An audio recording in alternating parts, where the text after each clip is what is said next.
Olá, olá! Bem-vindos ao Match Gastronômico, o maior programa de gastronomia e empreendedorismo do Brasil. Eu sou a Manu Carvalho. Eu sou Gabriel Carvalho e a gente está aqui de novo para explorar o sabor do sucesso e aprender com histórias inspiradoras.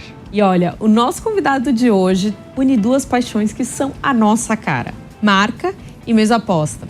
Ele é publicitário de formação, mas construiu uma trajetória de peso no universo de bebidas, que é o universo que a gente ama, né, Gabi? Quase nada que a gente gosta, né, mano? Bom, com mais de 20 anos de mercado, ele lidera hoje os canais especiais da Heineken no Brasil. Então ele está à frente de operações que vão desde bares e baladas até eventos e hotéis em todo o país. Ou seja, ele vive experiência. Então ele vem aqui para falar sobre experiência, consumo, hospitalidade e marcas que marcam. Recebemos com muito prazer Silvio Porchet. É isso? Falei certo? Falou. Aê! Bom, primeiro, obrigado pelo convite. É um prazer enorme estar aqui com vocês. Tô um pouco nervoso, porque depois que eu vi todos os outros episódios, eu vi quanta gente legal, importante já sentou aqui. Mas estou bem feliz de estar aqui com vocês e vamos conversar. Silvio, estamos em casa. Se você errar, a gente volta. Só faltou cerveja hoje, faltou mas cerveja. tudo bem. Era zero, né? Ele não sabia ainda que eu tava grávida. E olha, antes da gente começar, segue a gente no @match.gastronômico e também se inscreva no nosso canal do YouTube. É isso aí. E, Silvio, deixa também suas redes aqui para o pessoal de casa, as redes da Heineken, para a turma poder seguir e acompanhar o que está acontecendo. Ótimo. Da Heineken, quem quiser conhecer um pouco mais, vai no Instagram, @HeinekenBR ou Grupo Heineken. E também tem o nosso site oficial, que grande parte do público já conhece. E para me seguir, é no Instagram sfaulhaber e no LinkedIn, só procurar lá, Silvio Faulhaber Porchet, que vai ter contato comigo. Você é uma pessoa que posta bastante? Pouco, porque o Silvio Silvão e ele quase não posta. De vez em quando aparece alguma coisa ali. Ele vive nas melhores baladas, melhores hotéis, eu achei mas posta pouco. Eu vou começar a te seguir, vou cobrar isso de você, então. Eu também vou me policiar para postar um pouco mais. Que eu vivo nesse dualismo entre curtir o momento e registrar o momento para poder postar. Mas, ao mesmo tempo, tem muita gente, como você falou, me segue para saber o que está acontecendo. Então, talvez seja um caminho para ser seguido. Você vê que o Silvio pensa em branding. Você reparou na roupa dele? Foi por acaso? Nada é por acaso. Com certeza não foi por acaso, mano. Tenho certeza que nesse exato momento a galera tá assistindo o nosso podcast abrindo uma verdinha. Exato. Tomara. Silvio, a gente sabe que você é apaixonado pela boa mesa, mas aonde que nasceu essa relação com a gastronomia? Vem de casa, da sua família, como é que foi? Olha, minha relação com a gastronomia, obviamente ela começa em casa, principalmente Natal. Não tem ninguém que não lembre de um momento em família feliz. É o momento da ceia. É o momento da ceia. Tá todo mundo reunido, vivendo aquele momento. Uma tia fez um prato, a mãe fez outro prato, todo mundo se junta e a gente está na mesa para contar histórias. Então, para mim, o primeiro start da gastronomia vem do Natal. E o segundo e mais importante, acho que talvez seja o mais importante, veio através do trabalho mesmo. Eu brinco que Papai do Céu foi muito bom comigo, que me botou numa área que eu tenho acesso aos melhores chefes, os melhores restaurantes, as melhores baladas, eventos, e eu ainda posso beber e ser pago para isso, né? É uma brincadeira. Beber e comer. Beber e comer e ser pago para isso. Então, gastronomia esteve sempre na minha vida, assim como está na vida de todo mundo, mas foi no trabalho mesmo que eu me encontrei, conheci gente muito boa, com histórias incríveis, que fez aumentar ainda mais a paixão pela gastronomia. Vou começar com uma polêmica, posso? Lógico, mano. Sempre. Silvio, São Paulo é sua cidade favorita em questão de gastronomia ou Rio de Janeiro? Você é um carioca, né? Eu sou carioca, mas... desculpa os cariocas, mas São Paulo é bem maior que o Rio. Então, obviamente, tem mais opções, mais cultura e muito mais opções para se comer qualquer hora do dia, da semana, etc. Então, São Paulo está no meu coração em relação à gastronomia, mas não só São Paulo. Sou casado com uma mexicana e eu já fui para a Cidade do México inúmeras vezes. E a Cidade do México também é incrível para a gastronomia. São cidades muito cosmopolitas, né? Exato. Então, acabam atraindo diferentes culturas e diferentes culinárias que se misturam e criam coisas incríveis, né? Exatamente isso. Você pensar que, putz, a população de japoneses em São Paulo, que é gigantesca, a colônia aqui é muito grande, então a gente tem a gastronomia japonesa muito desenvolvida. Aliás, mais envolvida aqui na grande maioria das grandes cidades do mundo. É isso. Conexão com diferentes culturas. O México é bem parecido, né? Pizzarias em São Paulo, deve ter mais aqui do que na própria Itália, enfim. E aí, você ajuda a Heineken a entrar nesse universo. É isso o seu trabalho? Assim, de grande modo? Tentando resumir uma parte da minha área, a gente desenvolver as nossas marcas aonde o consumidor está indo para ter momentos incríveis. Eu costumo brincar que relacionamento, histórias e momentos são construídos na noite. Seja ela num restaurante, numa balada ou num evento. E se a gente conseguir estar junto do consumidor nesse momento, onde gera aquela memória afetiva com o nosso produto, é o melhor dos mundos. Porque, eu não sei vocês, mas eu conheci a minha esposa numa situação de happy hour. Foi numa balada. Tomando Heineken. Tomando Heineken.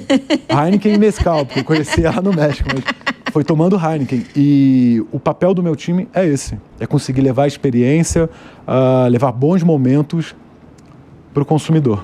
É engraçado isso, né, Silvio? Agora, pegando um pouquinho o gancho, há muitos anos atrás eu já tive parceria com diversas marcas diferentes. A gente está, enfim, trabalhando nisso há mais de 15 anos e há quase 10 no segmento de mais luxo, ou pelo menos de experiência. Né? Que o nosso trabalho é muito mais do que entregar comida, mas entregar experiência. E eu me lembro de ter ido para uma viagem na França, a convite de um fornecedor de champanhe nosso, foi em 2019, antes da pandemia. E a gente foi, uma viagem fantástica, fomos para Saint-Tropez, e eles basicamente dominavam o sul da França, o fornecedor estava em todas as casas, e com champanhe, com a vodka deles. Enfim, não vou citar o nome aqui, mas as marcas estavam presentes em todos os setores. E eu falava assim para eles, cara, por que vocês estão fazendo esse investimento tão forte no mercado brasileiro? Porque eu olhava, a minha matemática, eu faço conta de engenheiro, né? Eu falo, a lógica não fecha, porque você vende aqui em uma tarde no Nick Beach de Saint-Tropez o que eu vendo em um ano de champanhe, sei lá, em meio ano de champanhe. E é desproporcional, né? Lá tem um poder de consumo muito maior para coisas muito caras, então gasta-se muito mais. E ele falou, não, você não entendeu, o cliente que está indo na sua casa, ele tem o poder de consumo que o cliente que está aqui. Só que lá ele não se coloca na posição de gastar tanto, mas lá eu preciso construir a marca para quando ele vier aqui, ele se sentir conectado com a marca. E depois eu aprendi isso também com cerveja. Por que é tão importante estar em alguns lugares? Não é porque necessariamente ali tem um volume muito grande, mas é porque a cerveja que ele toma ali é que ele vai tomar na casa dele, é que ele vai querer no aniversário dele, ou no casamento dele, porque é a cerveja que conectou ele com alguma emoção, né? E é um pouquinho disso que você está trazendo. Acho que é a conexão com a emoção das pessoas, que é onde cria a conexão com o teu cliente.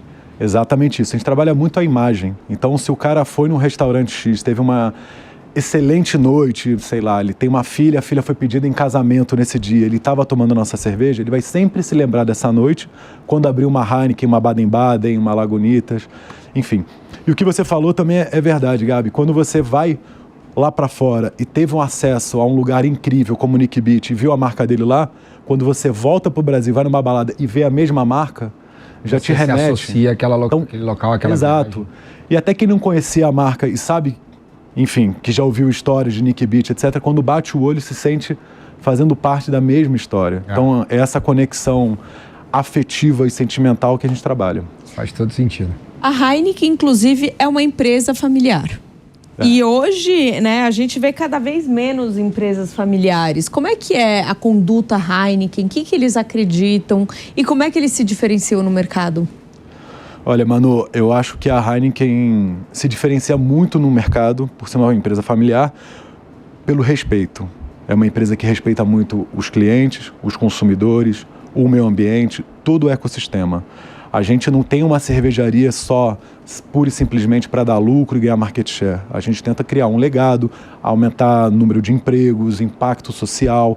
Tanto é que na Heineken hoje a gente tem uma vice-presidência de ESG, de sustentabilidade. A gente tem um braço só para isso. A gente tem plantações de limão, por exemplo. Aqui essa história é muito legal. Depois você conta um pouco mais de detalhe, mas no final vocês hoje produzem limão numa quantidade significativa. Exato. Ao invés da gente ter um terreno gigantesco, só ter uma fábrica e consumir água, a gente viu que isso estava aumentando também a temperatura dos lugares e a gente começou a ter umas plantações de limão e outras frutas para que voltasse para a natureza um pouco do carbono, por exemplo, né? Fora outras coisas que tem puta, meu time de sustentabilidade vai saber te dar todos os detalhes Sim. sobre isso.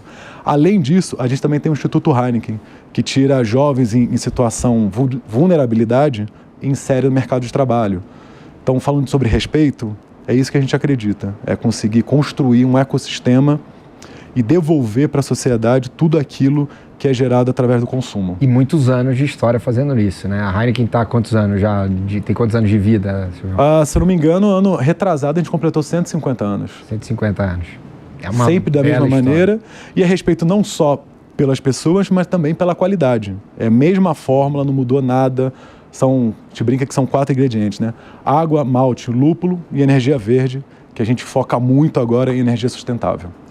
Legal. Hoje, as marcas elas tentam cada vez mais entrar em experiências inovadoras e que, de fato, lembrem aquele cliente. Porque num mundo tão competitivo que a gente tem hoje, é difícil uma marca ser lembrada e cada vez mais ser lembrada. O que vocês fazem para fazer com que o cliente se lembre cada vez mais de vocês? Manu, eu acho que a gente está sempre desafiando o status quo. Tá bom. Se a gente jogar o mesmo jogo, a gente está na mesma prateleira. Então, por isso que a gente sempre tenta inovar. Vou te dar um exemplo. No Rock in Rio, nós não somos o patrocinador master, é um banco.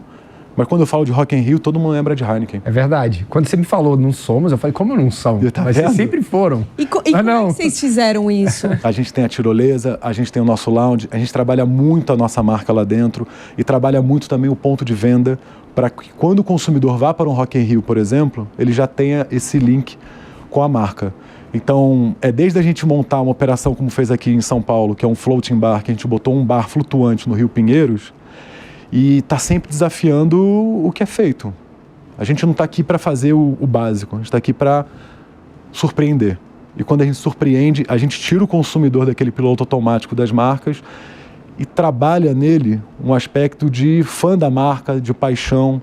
E aí, de fato, o cara vira um embaixador da marca. E eu acho que nesse aspecto também, Silvio, vocês se associaram a alguns projetos, eu acho que de forma muito assertiva, né? Quando você pensa na UEFA, você pensa em Fórmula 1, Sim.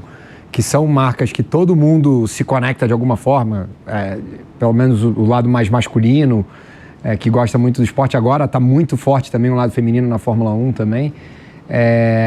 A Heineken está sempre presente, né? Eu não consigo pensar em Fórmula 1 sem Heineken ou pensar em Champions League sem Heineken, né? E acho que vocês conseguiram construir essa conexão entre marcas e uma se apegar um pouquinho dos benefícios ou dos valores das outras, né? Exato. E é uma conta que no volume não se fecha. No passado, hoje já começa a se fechar. Grande parte da construção de marca aqui no Brasil foi graças às nossas plataformas globais. UCL, pegar um exemplo aqui do Rock in Rio, mas se você parar para pensar, a gente botou a Heineken até na mão do James Bond. Tem um filme do James Bond que ele não toma um Martini, mas ele toma uma Heineken. Caramba, eu não sabia disso. Nem eu. Procura aí depois. E tem um ponto também de construção de marca da Heineken que foi muito interessante, é que se você lembrar, há uns 15, 20 anos, o mercado publicitário brasileiro, quando ia anunciar uma cerveja, era sempre uma menina de biquíni, linda, abraçada com uma garrafa de cerveja. Até 15 anos atrás era só isso. Era só isso. A Heineken foi a primeira empresa, a primeira cervejaria que falou, peraí, a mulher não tem que ser um objeto, ela tem que ser a consumidora do meu produto. E aí você lembra de alguns comerciais da Heineken, tem 2 super emblemáticos para mim, que é aquele que entra um casal num bar, eles sentam assim na frente do bartender e o cara entrega um drink e uma Heineken. Entrega a Heineken para o homem e um drink para a menina. Eles se olham e falam, não, tá ao contrário. O cara tomava drink e a mulher tomava uma cerveja. Ali muito já legal. Foi o primeiro choque. E o segundo que eu acho incrível, quem puder acompanhar, procura aí depois, o nome do comercial é A Proposta, ou The Proposal, que conta a história de um casal que está num date. Num dado momento, o garçom entrega uma carta para o cara lê e fala assim, parabéns, você acabou de ganhar um convite para assistir a final da Champions League, mas você precisa dispensar sua namorada, porque vai ser agora no sábado, você pode levar até 2 amigos, algo do gênero. Aí o cara olha aquilo ali, fica meio feliz, olha para a namorada, para a esposa, inventa uma história e fala, quer saber?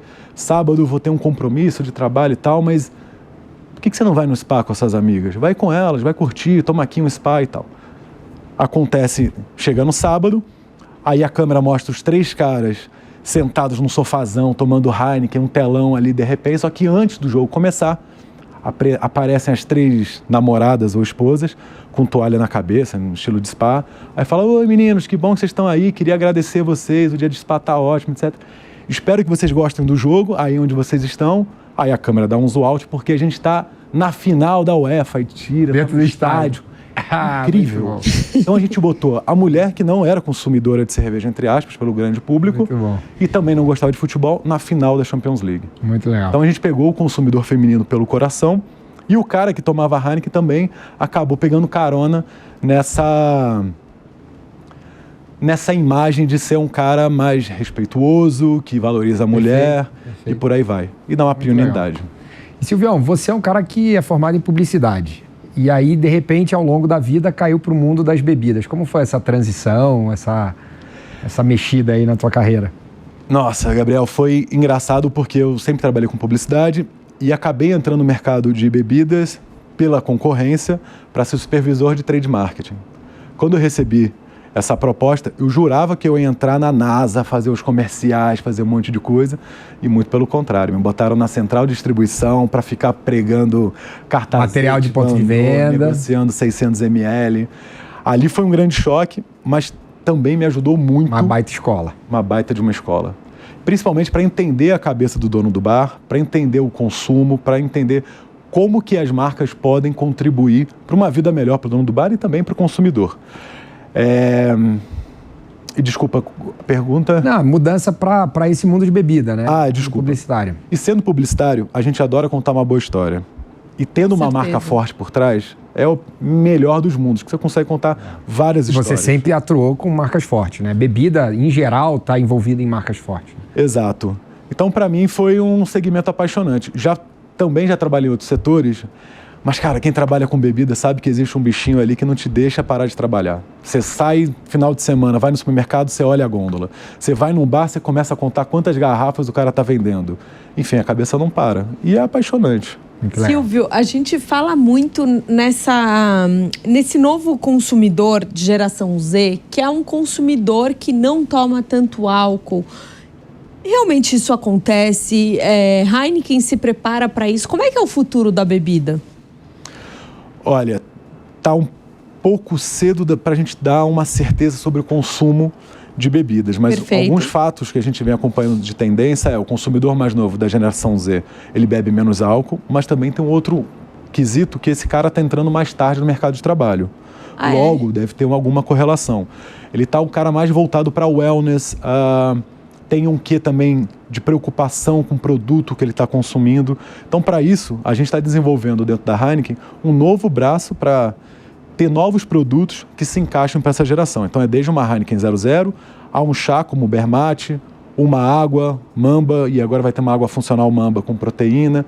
Enfim, a gente está endereçando o consumo da geração Z, mas sem esquecer também do nosso core business, que é o grande parte do público, que é a cerveja com álcool. Então a gente tem vários lançamentos. Hoje ainda deve ser 90% e alto do faturamento de vocês, né? E até, Gabi, falando sobre isso, eu faço muita pergunta para os meus clientes, porque eles vivem um dia a dia com a barriga no balcão, eles sabem muito mais sobre tendência de mercado do que, às vezes, algumas pesquisas que vêm lá de fora. E essa especificamente, um cliente meu disse o seguinte: Silvio, desde que eu entendo por gente, e trabalhando aqui, dono de balada, etc., eu ouço falar que a nova geração está bebendo menos do que a atual. Isso gera no mercado um movimento de, já que essa geração mais nova está bebendo menos, eu tenho que começar a desenvolver produtos sem álcool. Tá bom. E acaba virando o jogo que parecia ser uma tendência, acaba se tornando realidade.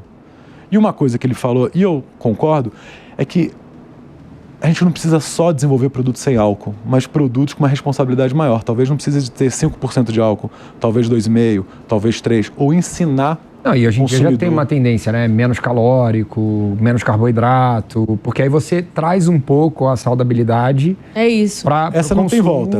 Essa vai ser para sempre agora. Sem glúten, menos álcool. É a relação com a bebida que vai mudar. Mas a gente está se preparando para isso. Muito legal. Em um mundo cada vez mais competitivo, a Heineken, ela se conecta de verdade com as pessoas como? Através de experiência, através do respeito, estando presente na mão do consumidor e principalmente através dos nossos clientes. Vocês escutam bastante o cliente de vocês? A gente precisa sempre escutar o nosso cliente, é a nossa principal fonte de informação. Óbvio que a gente tem 1000 materiais, tendências, reports, etc. Mas a informação mais importante, na minha opinião, que existe é o dono do bar, é o dono do restaurante, esse cara que sabe exatamente para onde está indo o consumidor. Se ele não sabe, eu posso ajudar ele e a gente pode fazer testes. Mas para construir marca, para construir uma história bacana, é através dos nossos parceiros. Olá. Uma coisa que o Silvio me contou que eu achei muito legal é sobre hoje o papel da Heineken dentro de bares e restaurantes. Isso que eu ia perguntar agora, como é que é essa relação com os donos dos bares e restaurantes, qual é a troca, como é que é o dia a dia desse trabalho? É uma relação de longo prazo, a gente de fato constrói alianças. Eu costumo até brincar que se a gente for numa discussão de verba, de patrocínio, etc., eu não tenho tanto com o meu concorrente. Mas o que eu posso oferecer para ele é um atendimento, uma comunidade, muita estratégia e não vou deixar o cara na mão. Então, o meu time, por exemplo, eu tenho 70 pessoas pelo Brasil que ele não faz venda. Ele desenvolve as nossas marcas e desenvolve os nossos clientes. Porque a partir do momento que ele tem um atendimento de um brand ambassador, que eu chamo, o nosso objetivo é que o bar, o restaurante, a balada também vá muito bem, porque ele está representando as minhas marcas. Lógico. Então o papel desse cara é desde ver como que está o balanço dele, como é que está o faturamento, qual que é o dia que vende menos, como que eu posso ajudar ele a vender mais muito com alguma legal. certa promoção. Se eu tenho um St. Patrick's, um King's Day, alguma ação muito grande de marca Heineken, como é que eu posso implementar no bar para levar um fluxo diferente, até chegar num ponto da gente ir numa balada e conversar com o dono dela e falar, olha, o que mais está tocando hoje é esse tipo de música. Vamos fazer uma noite disso para a gente testar um público, trazer gente nova? Então esse é o papel do meu time e grande parte da Heineken pensa dessa forma. A gente está aqui para desenvolver o mercado. Desenvolver experiências que vão gerar valor para aquela operação específica. E aí vocês entram gerando um pouco mais a fundo negócio, né? Exato, é um ecossistema. Não adianta a gente ter incríveis estratégias de marketing e ficar dentro do nosso escritório. Se as casas que vendem vocês estão vazias, ou não tem experiência, ou não está entregando um bom... Exato, se o consumidor não vai ser impactado. É. E hoje, num mundo tão conectado, tão virtual, etc., acho que a melhor experiência é offline. E a experiência offline, para mim, é no bar, é na balada, no restaurante. Concordo 100%. Enfim. É onde você ainda consegue criar conexão emocional, né? Eu acho que no online é muito difícil. Exatamente isso. É muito difícil tocar. Chegamos naquele momento que a gente ama, Esse é legal, né, Manu? Esse a gente gosta muito. Roda a vinheta do Retrato do Convidado. Retrato do Convidado. Silvio, qual foi a melhor experiência gastronômica da sua vida? Nossa, Manu, muito difícil essa pergunta, mas tem uma que sempre volta na minha cabeça e essa vai ser um pouco engraçado contar. Tem um lugar em Bitpoca, interior de Minas Gerais, próximo de Juiz de Fora, que tem um projeto chamado IBIT Project, ou IBIT Projeto, que um cara pegou uma parte gigantesca de terra e fez como se fosse uma reserva ambiental para salvar o macaco muriqui. Incrível a história, e ele revitalizou um vilarejo pequenininho. Desse vilarejo, chamado Mogol, ele criou ali uma hotelaria 6 estrelas, incrível, incrível, incrível. E ali no Mogol tem um restaurante pequenininho chamado Yuca, que ele é 100% vegano e todos os insumos são colhidos da própria horta. Então, quando eu fui lá, eu já fui meio, nossa, vegano, no meio do nada, etc. Mas, cara, aquela gastronomia mineira de fogão a lenha, nossa, delícia, incrível, com matéria-prima também incrível, numa baita reserva ambiental. Então, tô curiosíssimo para ir, eu sou apaixonado por Ibitipoca, tá? Já fui mais de 10 vezes a Ibitipoca. Que então, legal, cara. Meu pai tá aqui assistindo, ele vai lembrar, quando a gente era moleque, quando eu era moleque, eu ia, direto pra Ibitipoca com meu pai. Acho um dos lugares mais lindos que tem no Brasil, assim, pouco explorado ainda, né? Exato. Mas vale a pena você conhecer. Procura depois, IBIT Projeto. E eu não vou há muitos anos. E dizem que deu uma mudança muito significativa com essa entrada de uma hotelaria mais legal, de melhoria na vila e por aí vai. Boa, vamos lá.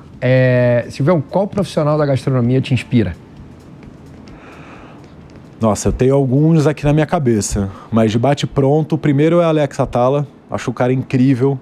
Eu almocei com ele, deve ter um mês e meio. Esse é um dos que mais aparece aqui, sabia? É um cara incrível, porque ele foi o primeiro hype da gastronomia. É isso, ele abriu uma porta que o Brasil ainda não tinha conseguido acessar. Exatamente. E ele trouxe a brasilidade para o mundo. E quando você pensava em chefe de cozinha, gastronomia, etc., você sempre imaginou um cara mais quadrado de técnica. Veio um cara todo tatuado, meio punk, meio... Jiu-jiteiro. Então, para mim, ele é o maior expoente hoje da gastronomia. E se eu pudesse também falar um segundo, para mim é Janaína Torres, que era da Casa do Porco, Bar da Quebrou barreiras Onça, também. Quebrou várias barreiras. Muito legal. Se você não fosse publicitário, onde você estaria hoje? Nossa, é muito difícil. Bom, por estar sempre falando com o público e fazendo muitas perguntas, eu acho que eu seria psicólogo. Lidar com o público, você tem que saber um pouco mais do ser humano. Conhecer gente, tem que conhecer gente. Tem que conhecer gente, tem que gostar de gente, saber como agir, etc. Então, talvez, psicólogo. Boa, ia se dar bem, Silvio. Será? Tem jeito. Vou ligar pra você mais tarde pra te Quando contar. eu tiver uma crise, eu vou ligar pra desabafar. Então posso unir o bar com o psicólogo. Não tem nada Já melhor criou do que um psicologia conceito no novo bar. pra Heineken, olha aí. Não há nada que um dia de bar não cure. Nada que um dia de bar, uma cervejada e chorar as pitangas no bar não resolva. Saudades do que eu não vivi. Silvião, qual ingrediente não pode faltar na sua cozinha? Essa é uma pergunta também difícil. Acho que queijo. Toda vez que eu passo no supermercado, eu compro um queijinho. Tô cozinhando, eu abro um queijinho, um parmesão. Trabalhando. É um companheiro gostoso. Legal. Queijo com cerveja combina também. Combina super. Eu acho que queijo combina com tudo. Super. Boa. Se fosse a sua última refeição no fim do mundo, o que seria? Nossa, Manu, de verdade, eu acho que seria o purê com peito de frango da minha mãe, cara. É mesmo? Zero gastronomia, zero últimos temperos, zero. Mas é Simples, mas de afetivo, mãe, né? Que te Comida remete de à mãe, né? infância. Desde aquele momento que a sua mãe não tinha muito tempo para preparar comida e fez qualquer coisa para você comer, você chegando tarde do estágio, do trabalho, etc.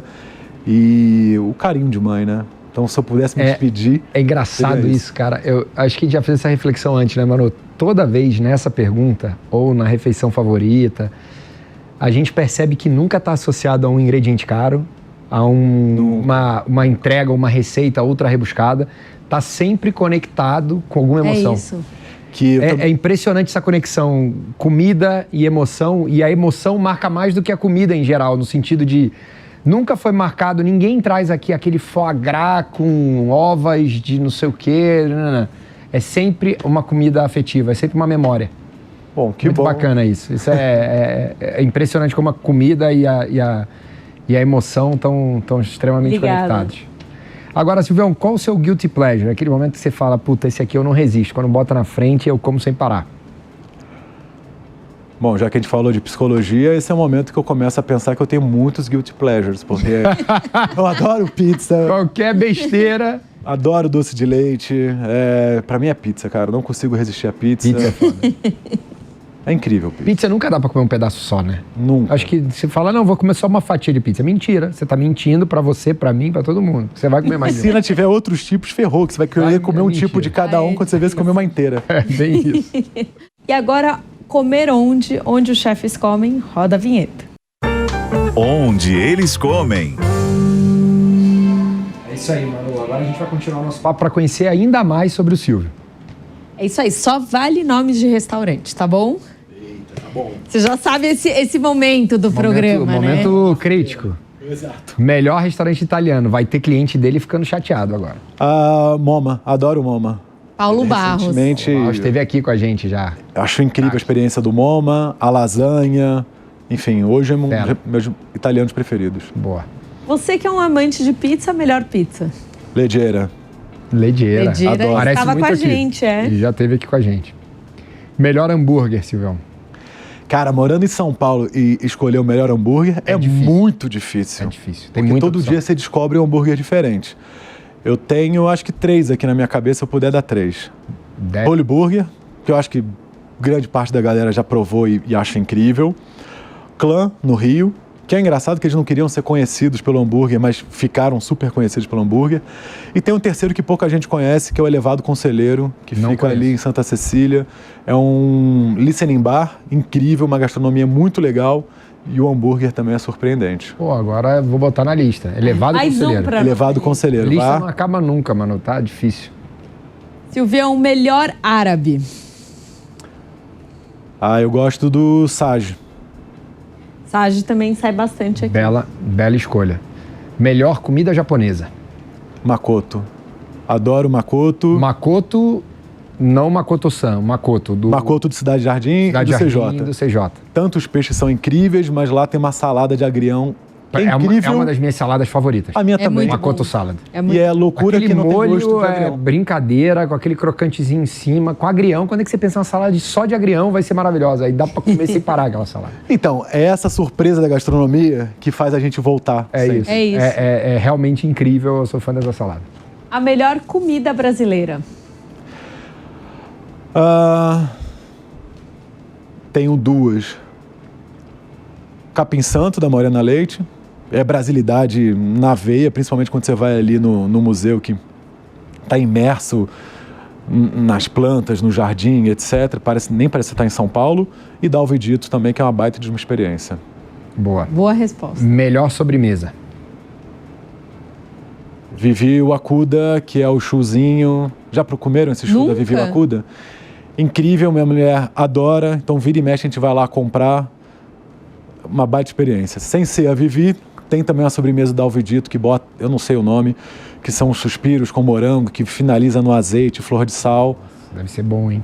É meio loucura no paladar, mas é incrível. Vou botar na lista. Sua comida favorita? Pizza. Leggera. Exato. Leggera tá liderando. Boa. E o que você não come de jeito nenhum, Silvão? Gabi, é muito difícil não ter algo que eu não coma. Principalmente com 1,90 m e 100 kg, né? Tudo que vem na minha frente eu acabo comendo. Vira comida.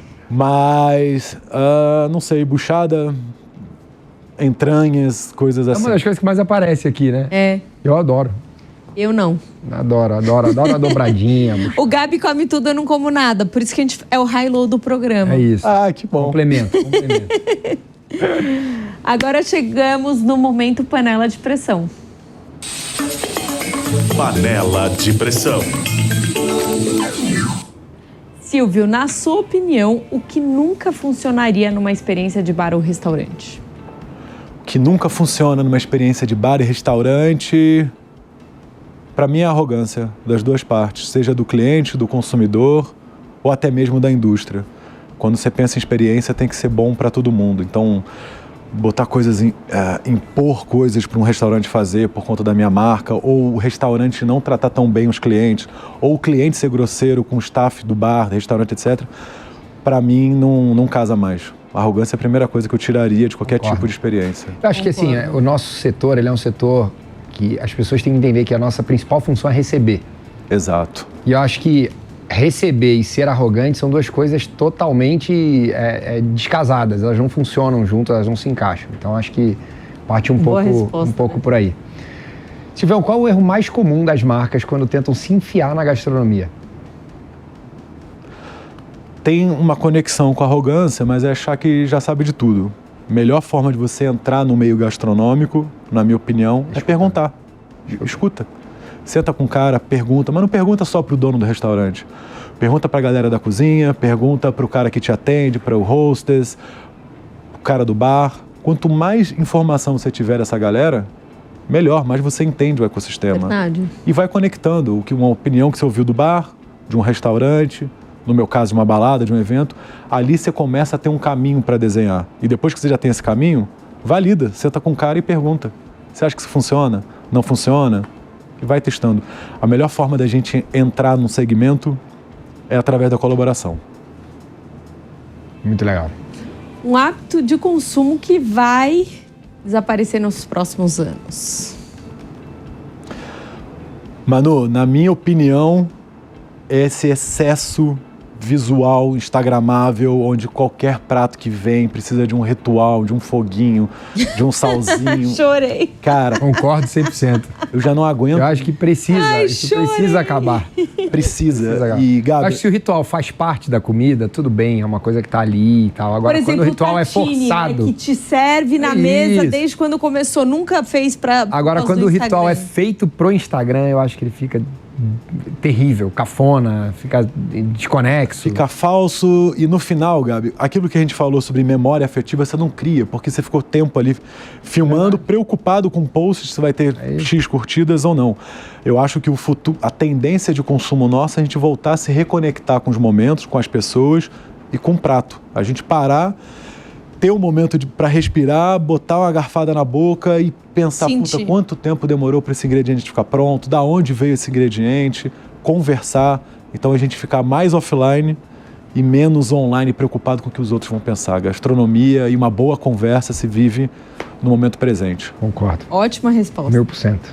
Silvião, o que o Brasil ainda não entregou em entretenimento gastronômico, mas deveria entregar? Tá faltando aqui. Acho que o Brasil tem que ser Brasil. Começar a procurar mais ingredientes que só a gente tem. A gente tem que valorizar o que é nosso. O Brasil, ele se conecta muito com o que é de fora, né? É uma coisa natural nossa. Parece que isso valoriza muito. Parece que só existe alta gastronomia se a gente imitar o que existe lá fora. E a gente falou aqui sobre culinária mineira, que é incrível, gostosa, fogão a lenha, quentinha, uma baita de uma comfy food. A gente tem ingredientes que só a gente tem. Enfim, que nem a gente conhece. Vira e mexe, alguém descobre uma castanha diferente e vira o ápice da gastronomia. Vamos ser mais brasileiros, vamos valorizar mais o que é o nosso. Faz todo sentido.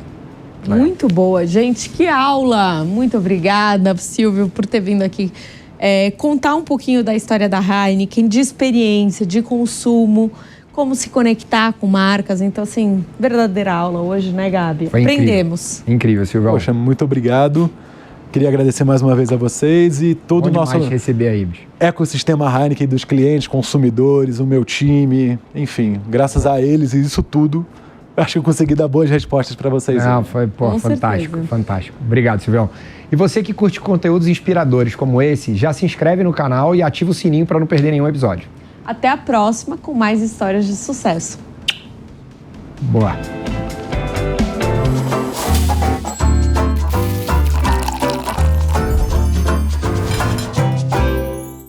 A opinião dos nossos comentaristas não reflete necessariamente a opinião do Grupo Jovem Pan de Comunicação.